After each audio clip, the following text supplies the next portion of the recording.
السلام علیکم ورحمۃ اللہ وبرکاتہ۔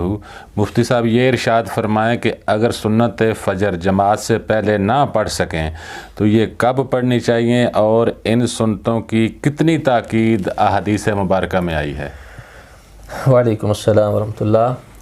فجر کی سنتوں کے بارے میں امام الانبیاء علیہ الصلوۃ والسلام کا فرمان ہے، مسلم و ترمذی کی حدیث پاک ہے۔ ام المومنین عائشہ صدیقہ رضی اللہ تعالی عنہا اس حدیث پاک کے راوی ہیں۔ آپ فرماتی ہیں کہ فجر کی 2 رکعتیں دنیا و ما فیہا سے بہتر ہیں، یہ امام الانبیاء علیہ الصلوۃ والسلام کا فرمان ہے۔ سبحان اللہ۔ اور دوسری حدیث پاک بھی بخاری اور مسلم، ابو داؤد و نسائی کے اندر ہے کہ حضور نبی کریم صلی اللہ علیہ وآلہ وسلم ان 2 رکعتوں کے بارے میں آپ نے ارشاد فرمایا، اتنی حفاظت فرماتے کہ جتنی اور رکعتوں اور نوافل کی آپ حفاظت نہ فرماتے۔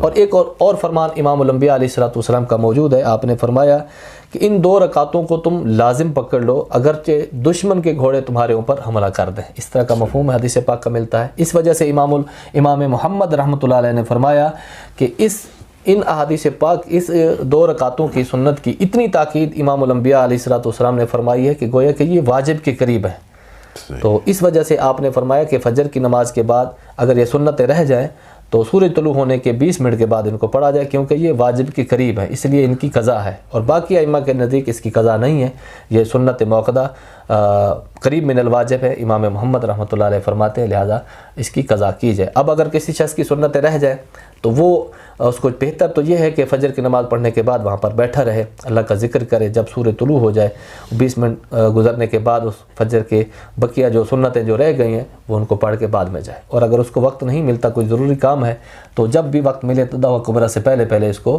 پڑھ سکتا ہے۔ واللہ تعالی عالم بالصواب۔